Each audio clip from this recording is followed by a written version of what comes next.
So welcome to the Ielts Tutor Group webinar to give you 3 strategies to improve the accuracy of your responses in your Ielts test.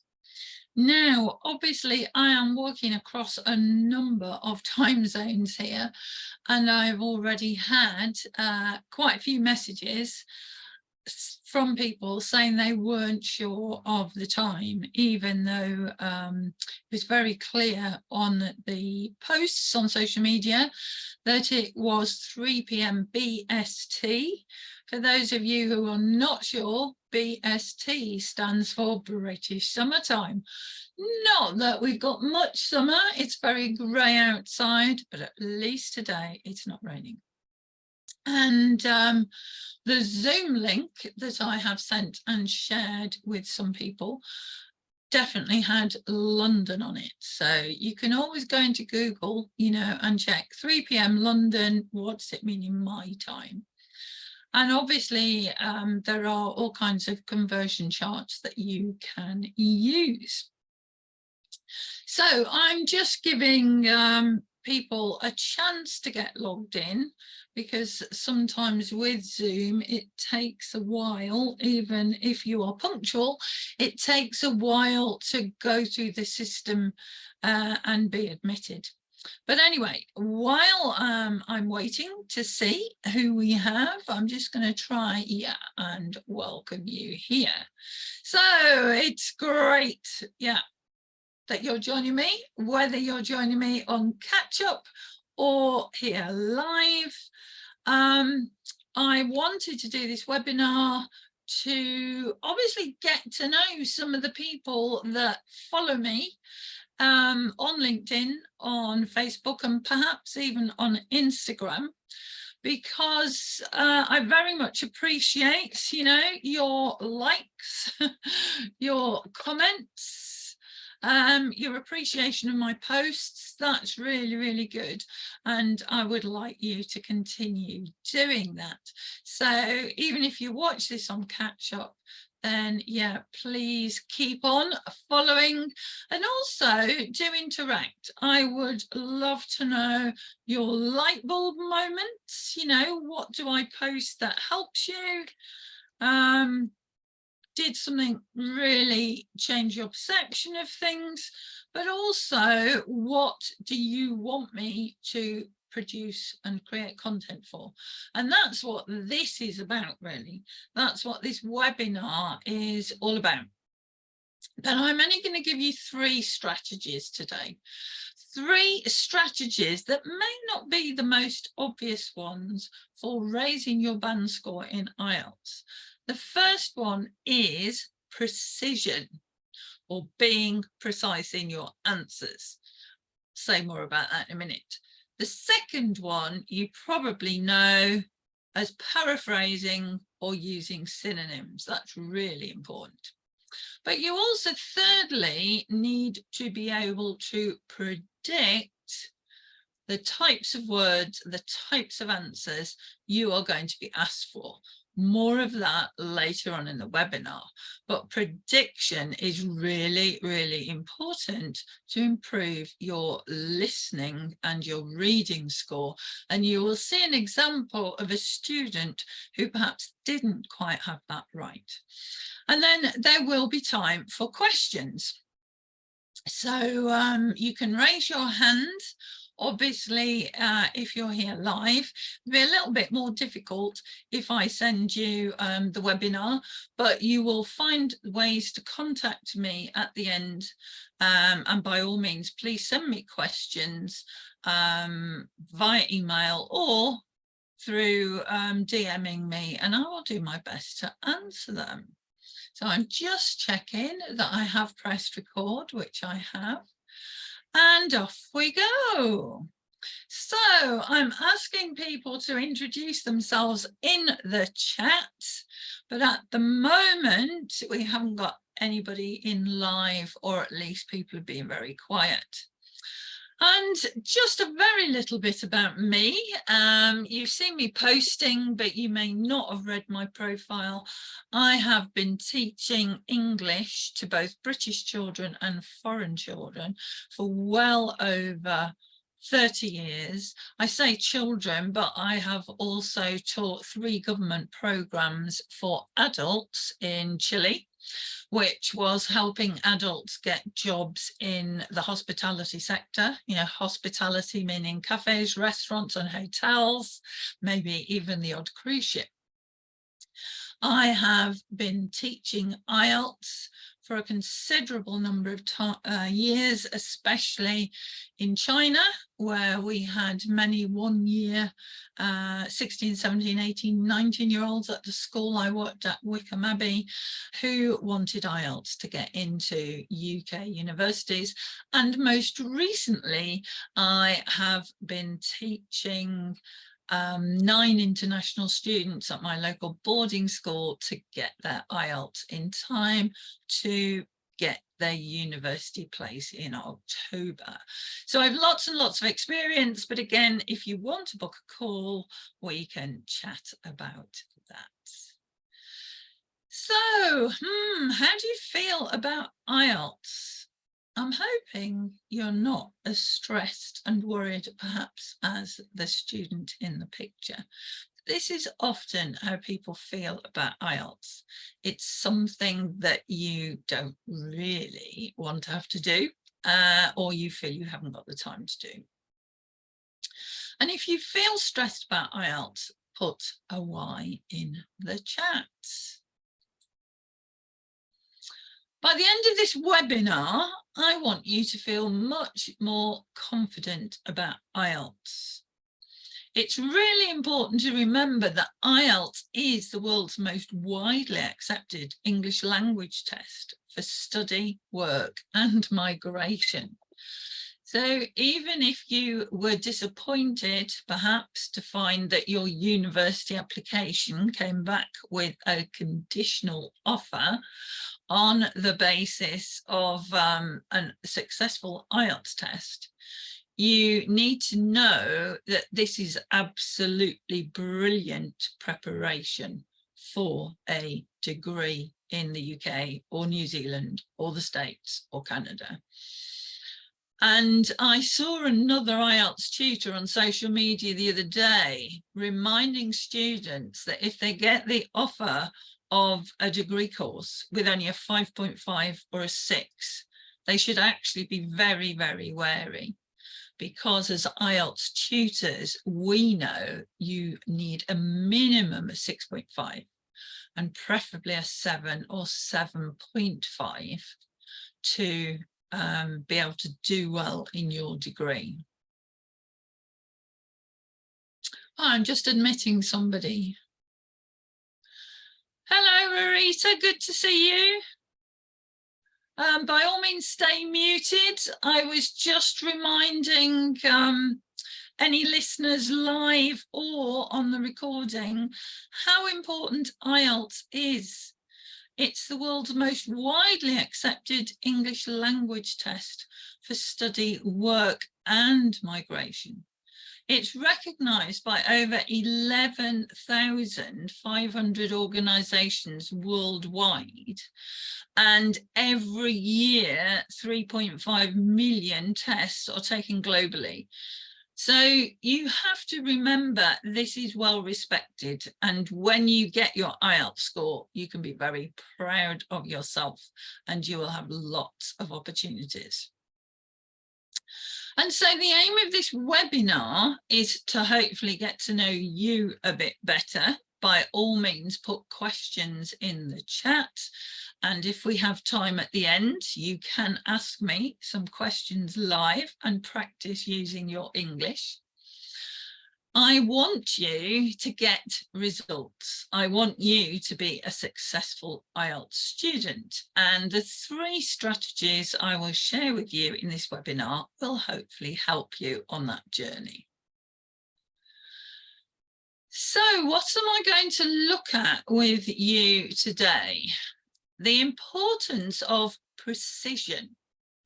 And that's the precision of your language, the precision, if you like, of your comments in your speaking, the precision of the examples you give in essay writing. But we will look more closely at just what does precision mean. It's closely linked to accuracy. The second thing we're going to look at today is paraphrasing. Paraphrasing, I'm sure you probably are already aware of. Another word is using synonyms. But it is so important that you don't repeat the examiner's vocabulary if you can avoid it, and that you don't simply copy out phrases from the writing tasks without putting in your own vocabulary and showing your lexical resource. And then finally, we're going to look at the third P, which is prediction. And being able to predict the types of words you're going to hear or you're going to see in your reading and listening tests is really, really important. And that's why I have got this IELTS scorecard up. This is one of my current students, because I am also tutoring him for IGCSE English and generally improving his speaking and listening, reading and writing. But he recently found out he needed to take an IELTS test. And so I had literally 3 lessons to get him up to speed. Now, this student needed a 6.5 in IELTS to be able to study at a 6th form international school in the UK. And as I've already said, we had 3 lessons to focus on his speaking and writing. He felt his listening and reading were good because he had been following an IGCSE English literature course, but he desperately wanted a 6.5 or higher. And you can see here that he did get a 7 overall. Excuse me, taking a drink of tea. Now, actually, what's really interesting about this score is that normally writing is actually the weakest, normally the weakest grade. And you will see people posting about that all over social media. Normally, writing and speaking can be the most demanding parts of the IELTS test because they are the parts of the test where you absolutely have to produce the outcome. Whereas listening, yes, you've got to come up with the answers, but you're given the information. Reading, you have to come up with the answers, but you're given the information. So what is really interesting here is that the 2 passive skills and reading were or active skills. Now, I wonder if you have any idea why.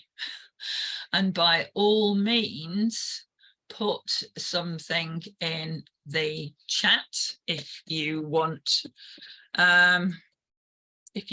to ask me a question about that. And I would say one of the reasons is because I did not have time to take this student through prediction. So by all means, do stay on this webinar until the very end, or if you're watching on catch up, watch to the very end so that you learn how you can improve your reading and listening score by using prediction skills. Okay, so I wonder what are your key pain points with IELTS and what you feel you struggle with most in the test. By all means, let me know in the chat. or Arita, I hope I'm pronouncing your name correctly. If you want to unmute, by all means, tell me which parts of the IELTS test you find most worrying, or perhaps you get the lowest marks on.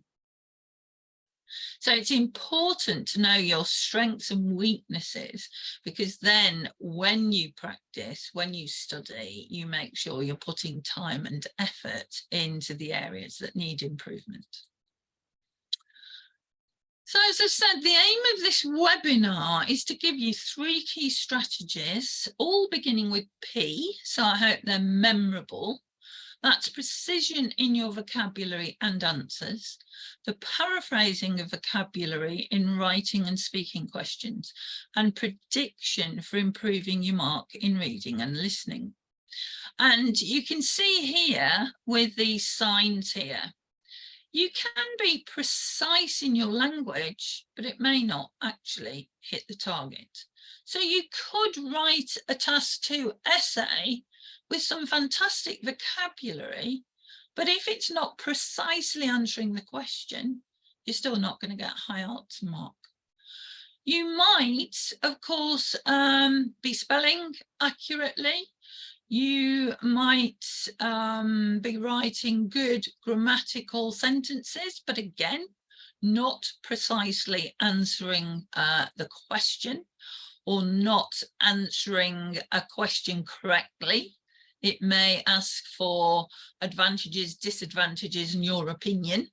If you don't give your opinion, then you are going to lose marks. So what we are aiming for is obviously high accuracy and high precision in the vocabulary that you use and the content that you give in any answers. Now, I wonder, do you understand how IELTS is assessed? The descriptors, the public descriptors, are available for you online. I am just focusing on lexical resource today, because obviously in 40 to 45 minutes of this webinar, I can't cover everything at all. So you should familiarise yourself with the success criteria. And I'm just highlighting here success criteria for IELTS Band 9. And this is particularly taken for academic writing, but they are very similar for speaking.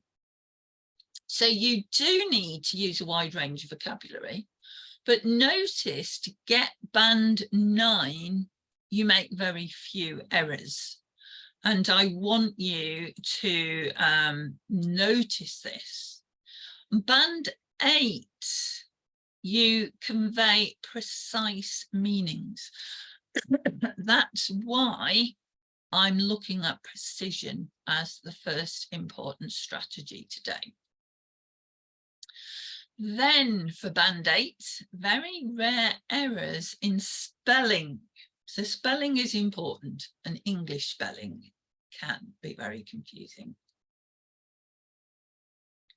Excuse me for drinking my tea. And again, if you're out there, please can you put a Y in the chat, or just give me a thumbs up that you're still with me. I haven't seen any raised hands, but if you've got a question, I would love to hear one. Now, Band 7, it's usually what British University is asking for, Band 7 or Band 7.5. I have another student who is going to do a master's at Cambridge, and she needs a 7.5. And she's already got an 8 on speaking, but her writing is something she finds very difficult. So we're working on that at the moment. So for Band 7, you need to be able to use vocabulary in a precise fashion. And then, of course, for Band 6, you still need to use less common vocabulary, but you may make some errors. So accuracy is more important than using lots of very advanced words. So let's move that out of the way. What is lexical resource in Ielts? Well, of course, it is about the words you use. But using a range of connectives in your speaking and writing will show that you have got a broad vocabulary. And again, that is not about swallowing a dictionary. Have a look at these. I'm sure you know most, if not all of these, and you can probably use them. So using these linking words will help you show a lexical resource, because there's 10 words there. The point is the examiner is going to tick, tick, tick, tick, tick as you use these 10 different words in answers to spoken questions, and perhaps in your describing data and issues over time, as you often get. And it also means that by using these linking words, you will be using compound and complex sentences, which will show your grammatical range. It also means your answers are going to be more interesting, because you will be having to give reasons or examples, and we'll see a bit more of that in a moment. So, sorry, I have to keep moving my screen around. One of the things our IELTS candidates thinking here is, when I'm speaking, I only need to use these linking words as well, because it's more natural. You don't need furthermore, however, and all the maybe more academic linking words that you might use in a task 2 essay. You actually want to sound normal, clear and fluent, just like a native speaker. So again, think about your accuracy rather than using impressive vocabulary, because the examiner will assess you on the number of errors you make first, probably. I also teach GCSE, and we try to have very positive marking there.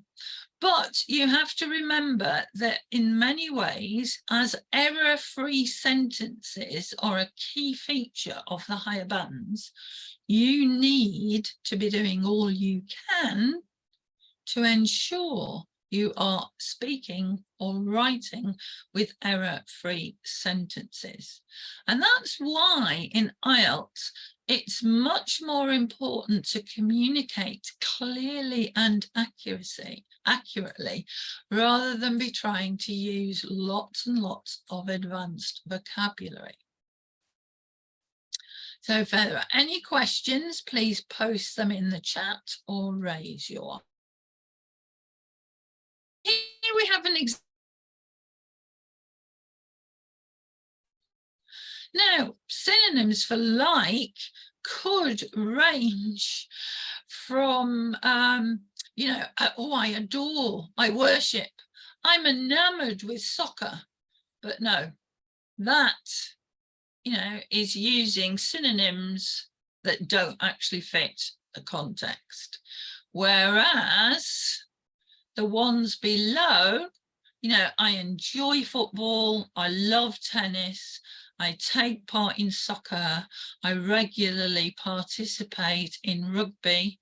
They are all really good words. Okay, they're much better and they're much more natural responses. So hopefully that has encouraged you to think about vocabulary in a far less threatening way. And if you're watching on catch up, obviously you can revisit this or take screenshots of the slides. Now we're still on point 1, precision. And if you like, our best English vocabulary for precision are adverbs.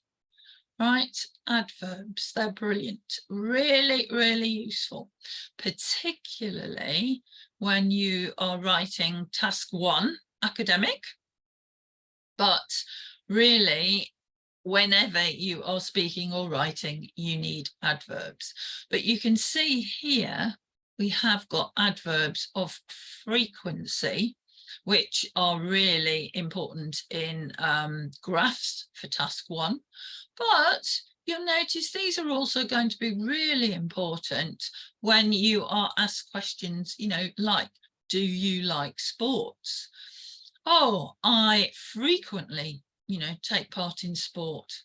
No, I'm not that keen. I only sometimes play football. I hardly ever play sport. And then maybe it's, I hate sport. I never take part. But here you have examples as well of the way you might answer different IELTS questions.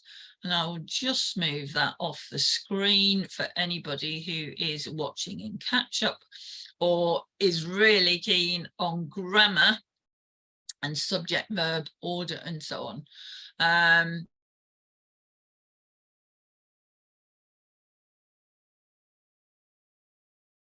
Verbs allow you to give precision in your answers. And again, I am sure you probably already know quite a lot of those words and perhaps sometimes use them or usually use them. So hopefully that, if nothing else, will be really helpful to you. Right, so lexical resource again, it is about using a range of vocabulary fluently. So I will just leave that there for you for a moment to see where in band 6 you can make some errors, but they don't impede communication. So grammar or pronunciation may be a little erratic, there may be mistakes in it, but I would fully understand what you're trying to say. You would attempt to use some less common vocabulary at band 6. In band 7, you only make occasional errors. And again, I think that's what some students struggle with, because they may cope very well using English. They may have been to Britain or Canada or the States on holiday and have coped very, very well, because they have a good vocabulary and, they can express themselves. That doesn't mean, though, they're going to express themselves with very few errors. It's just that English speakers can actually understand them. And then obviously a band 8 is about fluency, flexibility, on common lexical items and collocations. And just in case you're not sure, band 7 and band 8 that have these collocations, they are word pairings. I mentioned earlier in the webinar, hospitality industry, or global warming is another one, or rent rises, or cost of living. That's actually 3 words, but words that definitely go together in the English language. Right, here we are back to our oh, that thing's annoying, isn't it? Here we are back to our adverbs. Here you've got a very rough drawing of a task 1 academic IELTS graph, but you can see how adverbs added to verbs will add clarity and that important word precision to your descriptions. So maybe take a screenshot of that.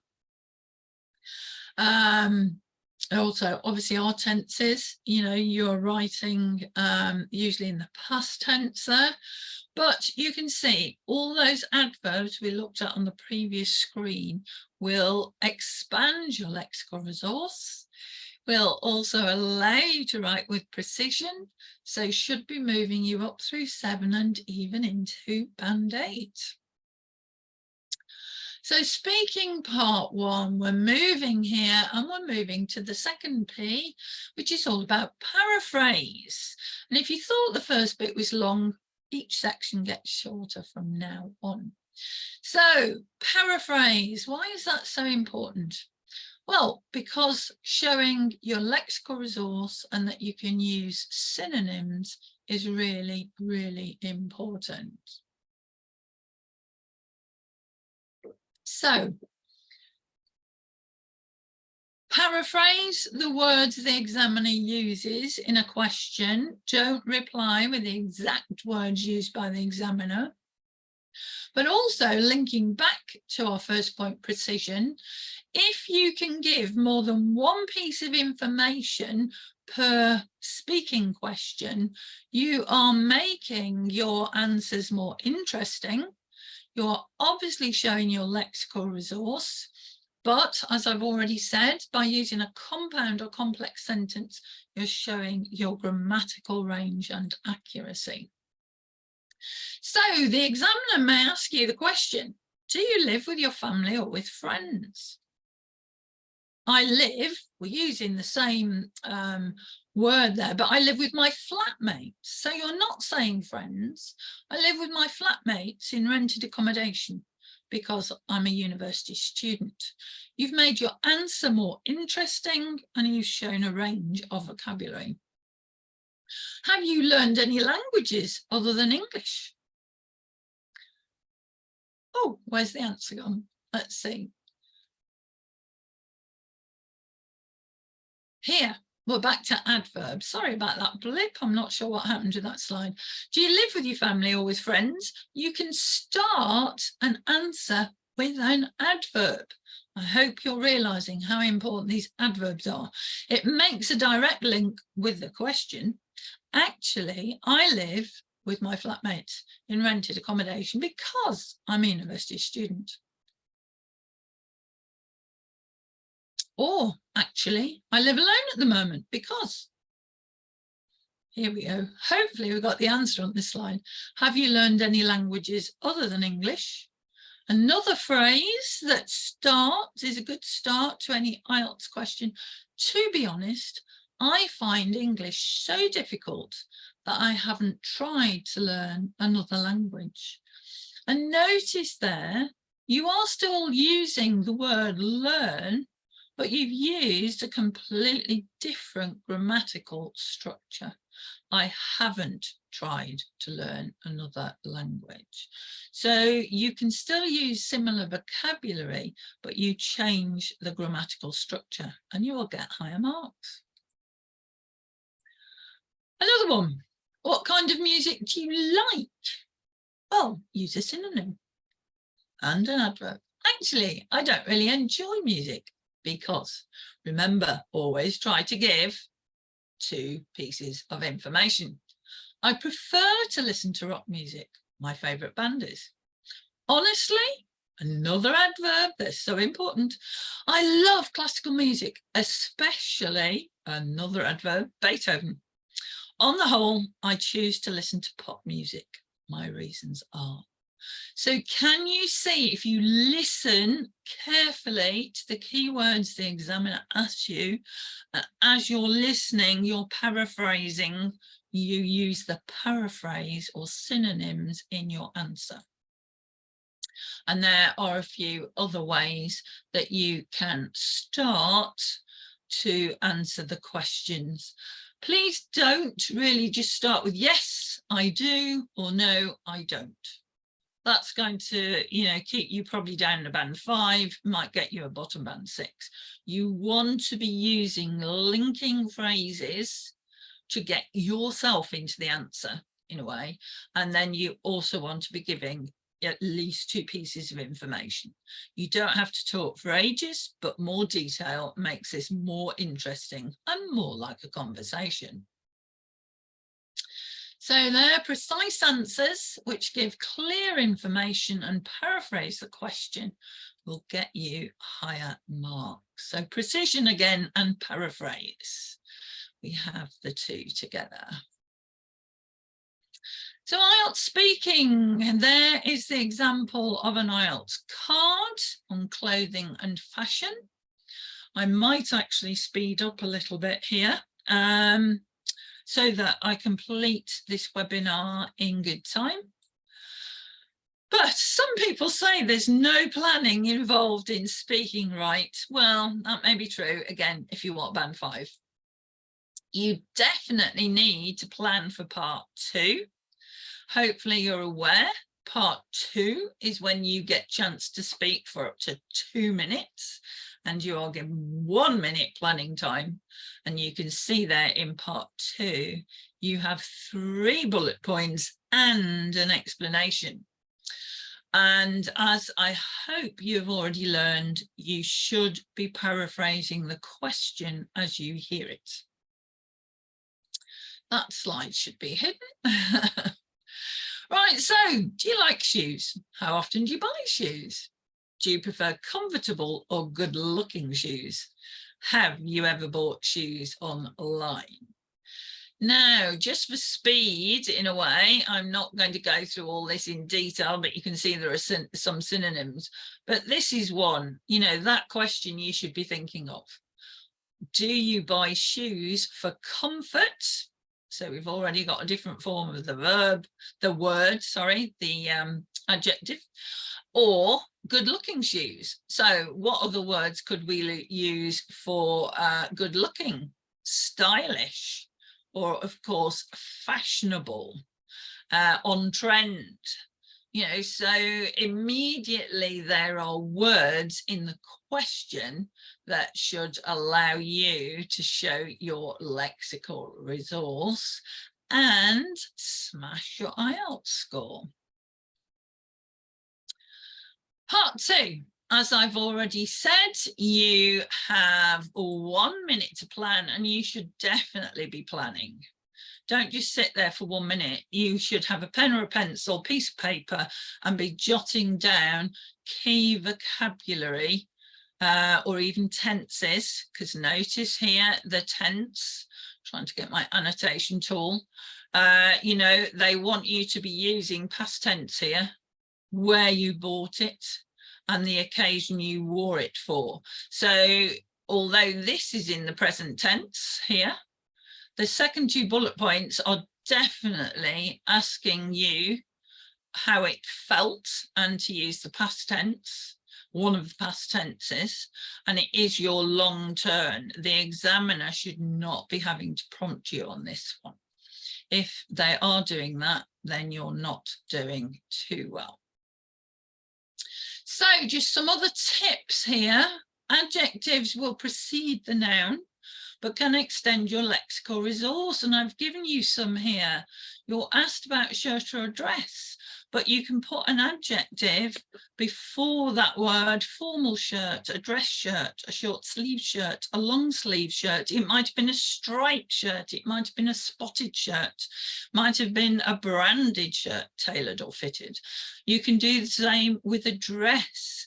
So just think of the different ways you can be showing your lexical resource by paraphrasing, because dress can also be called a frock.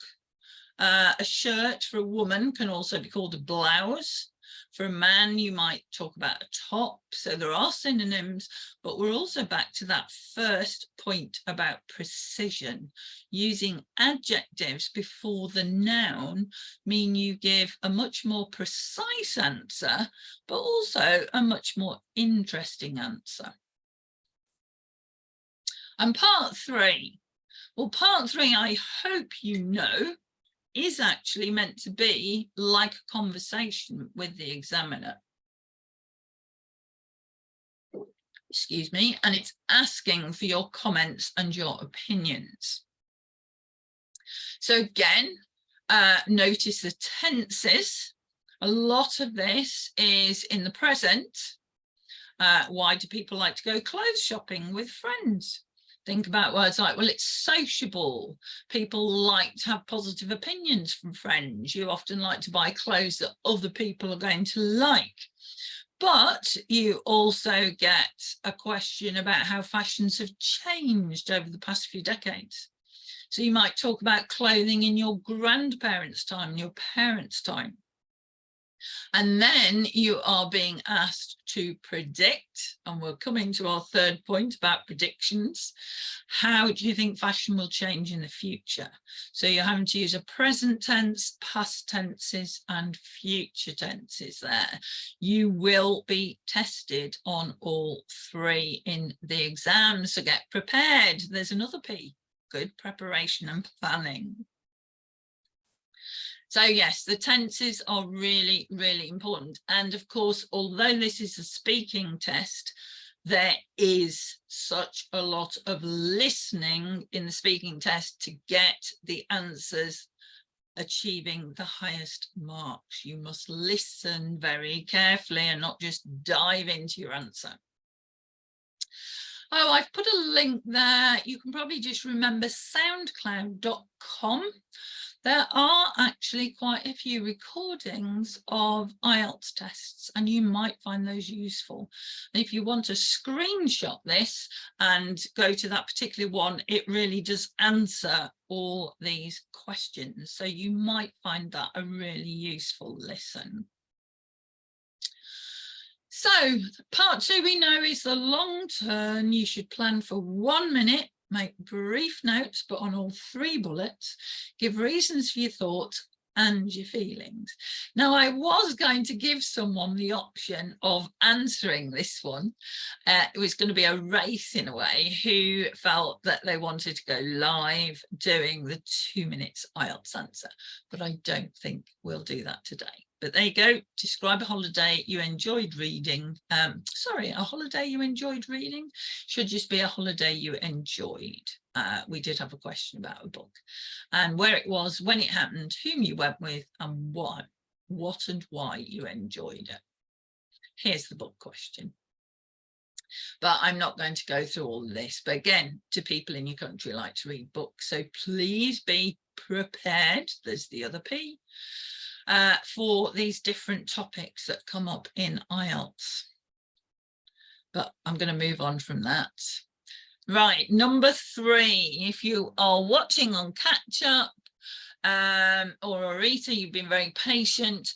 What's the third P that is a key strategy in IELTS? Well, it's prediction, or making predictions. And if you can remember back to the IELTS score that I showed you from my Chinese student, who strangely did much better in his speaking and his writing, which are the active, productive parts of IELTS, and didn't do as well as I think he should have done in the passive parts, well, because in only 3 lessons I hadn't had chance to take him through how to predict the answers and the topics that were coming up. And he also finds reading whole texts really laborious. It slows him down. But if I'd had him for more than 3 lessons, I could have taught him that he doesn't need to read the whole text anyway. But in both the reading and listening test, you need to use the time between recordings or the time before the next section to read through all the questions and predict what types of words you need. And this is another P called priming your brain. So just very quickly, and it is about being quickly, can you scan the text and find the word precision, as that was our number 1 point today, and see how good your reading skills are.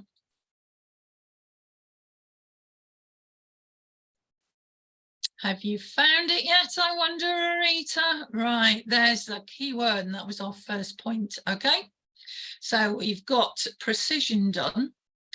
Can you skim and scan the text to find a phrase that refers to a shark's ability to smell? And I will warn you that it's actually a very advanced phrase, but really important. But it does show you the level of vocabulary you need for reading. Olfactory organs. We all have them. For humans, it's our noses. So this tells us that sharks, when they're hunting, through a keen sense of smell, so that's there, use their olfactory organs, and that is likely to come up in the reading. And find a word that means the same as near to. I wonder if you can do that. So that's proximity. Right, so again, we've looked at precision as an important strategy. We looked at paraphrase. This is where paraphrasing is still so important in reading, because you may well be looking for words that mean the same as something in the question, but you will not necessarily find the exact words. And that's, you know, why lexical resource is very, very important in your reading as well. Okay, so here's an example. If and when you have the time, you should be looking to see what sort of word will fit in the gaps. So if the shark uses its something, we're looking for a noun here, aren't we? And that, of course, is what we've just seen in the passage. When the shark gets close to, it uses. Again, 11, we are looking for a noun, but in this case, of course, we have adjectives and nouns, phrases. Humans are not popular food sources for most sharks due to what? That's a bit harder, but again, it's still likely to be a noun, isn't it? Because we've got possessive. So we get the adjective there, but we're looking at their muscle. And nevertheless, once a shark has bitten a human, a repeat attack is highly possible, as salt from the blood increases the intensity of. Now, obviously, you have to go back and read the passage, but the intensity of the electric field. So again, we have nouns there, but sometimes, particularly in the listening, it's often a date, a price, a time, or a location. Right, again, before you read for the answer, you should try to write synonyms, so paraphrasing the key words in the passage. And here you have to, you know, find which paragraph contains the following information. So you would need to give yourself synonyms for these terms so that you can find information in other words. Right, well, really, that's the end of the information. It wasn't that well timed, because you can hear my timer going off.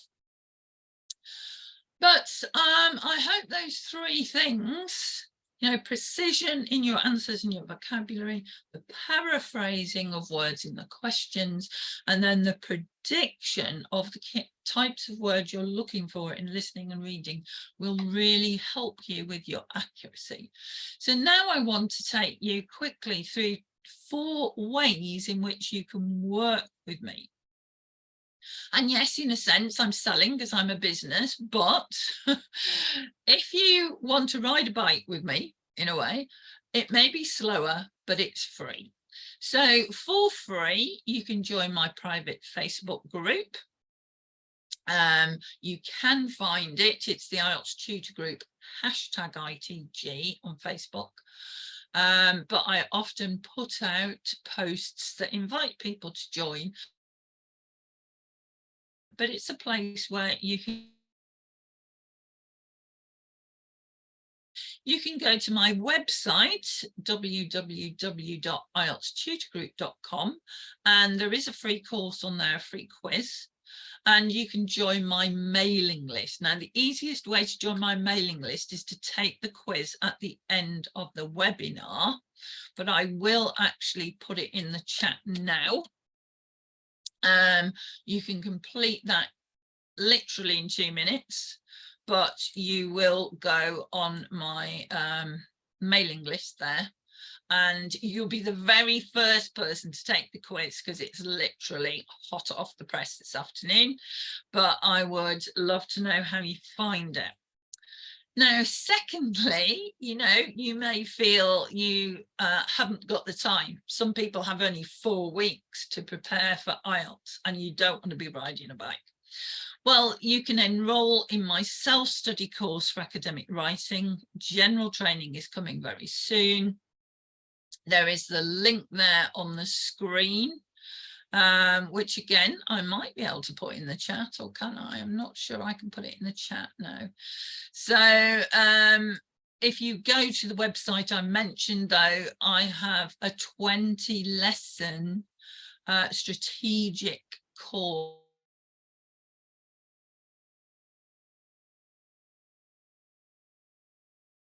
But there are 20 lessons there. And if you were paying me for 20 one-to-one lessons, it would cost, it would cost going on for £1,000, as you will see in a minute. But currently it's 147. So I mean, that's less than £10 a lesson, and I literally take you lesson by lesson by lesson through task 1 and task 2 and help you avoid the pitfalls. And you could be enrolled in that today. If you went to my website, you can enroll today, pay there online, and you could start learning today. If you prefer, I can send you an invoice. If you DM me, I can send you the details, bank details, and you can do it all over time rather than giving your card details to a website. Now, you might prefer to go even faster, but know that either because of your budget, you need to share transport and that you will do some of the driving. So if you prefer a cheaper alternative to one-to-one, you can share your IELTS journey with a Facebook community and a group of 2 to 10 in a group coaching program. At the moment, they're normally 4 to 6 weeks, depending on group needs, but I can always do it over a longer time. We just need at least 2 people who are willing to work on the same time frame. How? I'm saying you can put it a yes in the chat, or on social media, send me a DM and say you're interested in the group program, or just look out for the next time I advertise it, because I can send you an invoice for payment. And what would you get in group coaching? Well, you would get a weekly live lesson.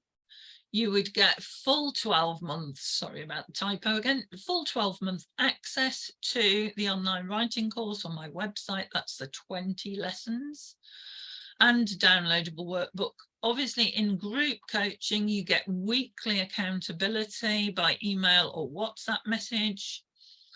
You will also get a weekly live or recorded 30-minute essay clinic. And I say recorded simply because depending on the time zones that my group is in, it won't always be easy for everyone to be there live. So some people will get the recording, but it may well be the recording of their essay. And there will be a minimum of 2 practice speaking, reading and listening tests for detailed feedback. And if you think that's in a 4 to 6 week course, so we might do 6 lessons over 4 weeks, we might do 6 lessons over 6 weeks. You're actually getting a lot of formative feedback there to help you know your strengths and your weaknesses. And there would be 2 essays per week with next steps feedback marked for you. Now, I have had students who have bought into my programs who have not done the essays, or, not done as many essays as they should have done. So obviously I do my very best to help you succeed, but I have to say, if you buy into this and you don't do the work, or you only do half the work, then you're unlikely to get the results you want, and I can't be held accountable for that. I have a student at the moment who has been with me for a year, but she has only done the work she should have done course, and actually had to renew, but because she hasn't been doing the work, I have been doing the work. I have taught her weekly. She's not doing the homework. And finally, I'm sorry you can't really see this, but yeah, maybe you want the furthest and the fastest. This is where I do your IELTS with you. Obviously, as I've just said, you have to do the work. But this is where you get one-to-one coaching to move you to your goals. And the easiest way of, describing it, it's like having your own chauffeur. You're not having to drive the car. I give you the work. I choose your next steps. I mark the work for you and give you further next steps.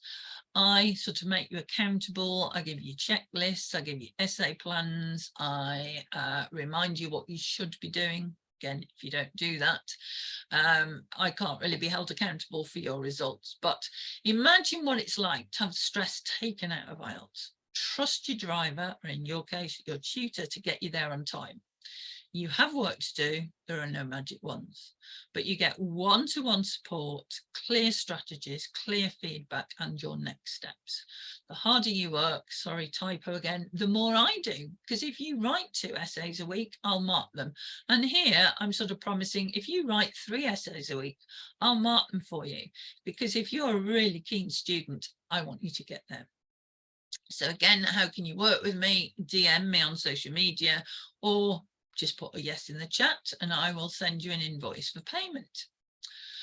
So, trust your driver. What do you get for the one-to-one? Well, it would be 3 months to IELTS success. That's 1 weekly live lesson, 12 weeks with me.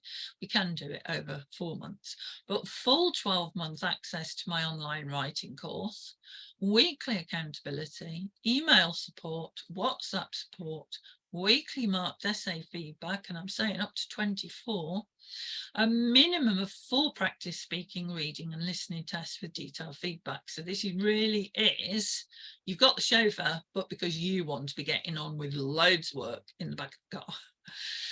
It's worth, again, if all those lessons were broken down into one-to-one, 2497, but it's available to you for 997. And I would like to say, these prices are active until Sunday. I'm actually going to be on holiday, so I need to know who I'm teaching and sort of when. But I can teach from on holiday. I just need to plan it. So you have a choice. Are you going to go from confusion or concern or stress about IELTS to confidence and success? How can you do that? Well, you can work with me in one way or another. Remember, you've got the bike, you've got the scooter, you've got the group journey in the car, or you've got the sort of chauffeur-driven one-to-one. Put a yes in the chat or send me a DM on social media and I can send you an invoice for payment. And so finally, if you have questions, you'll have to DM me. Obviously, we could have dealt with questions here in the chat. But thanks very much, Rita, for being with us. I'm so glad to have seen you. It was great.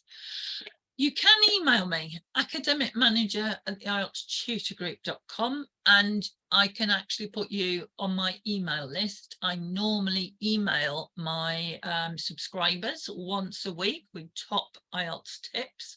Because of the King's coronation in the UK this week, I'm actually a bit late with that. You can DM me on social media, and the handle is @IELTStutorgroup.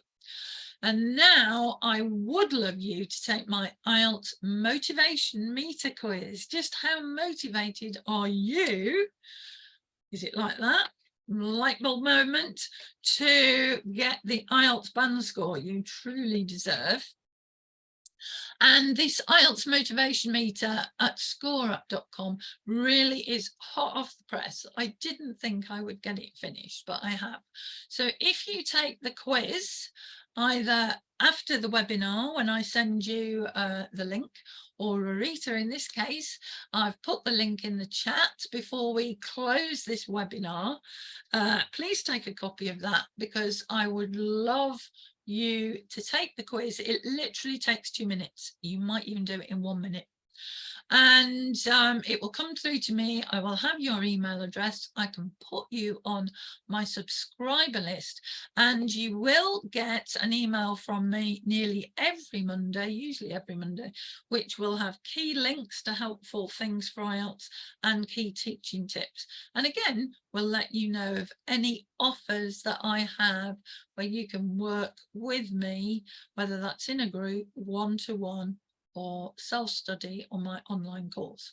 And because my general training course should be coming very soon, and a paid 28-day challenge, which will be much cheaper than the group offers, and hopefully in the next 6 months I will be offering a membership, but obviously I have to take my time to get these things right. So Rarita, really nice to have had you with us today. Thanks very much for coming.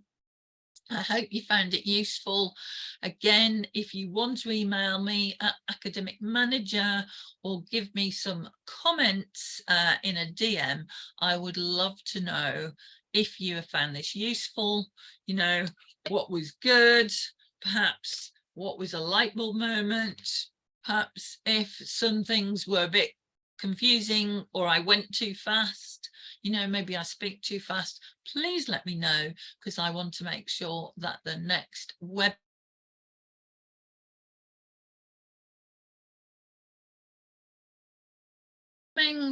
I'm going to end this now, but hope you found that good. Thanks, Rarita. You can only do your best. There's the link, so I won't go. Sorry, Rarita, I thought I'd sent you the link. Copy that link there for my quiz. I promise you it will only take 2 minutes, and you can be the star who is the first to take that quiz. I will be posting it later on social media. Can you let me know that you've copied the link? Although, as I say, there may be a later chance, but I would really appreciate that you've been able to do that. And thank you very much for coming. So I will end this now and try and finish my tea, which has gone cold. But I hope to see you again. Okay, let me save. Yeah, let me say, I'm going to save the chat as well. Okay, that's brilliant, Rarita. Right, I can go now then. Thank you very much, and I look forward to seeing your score. Okay, you'll get the results very soon. Thank you very much.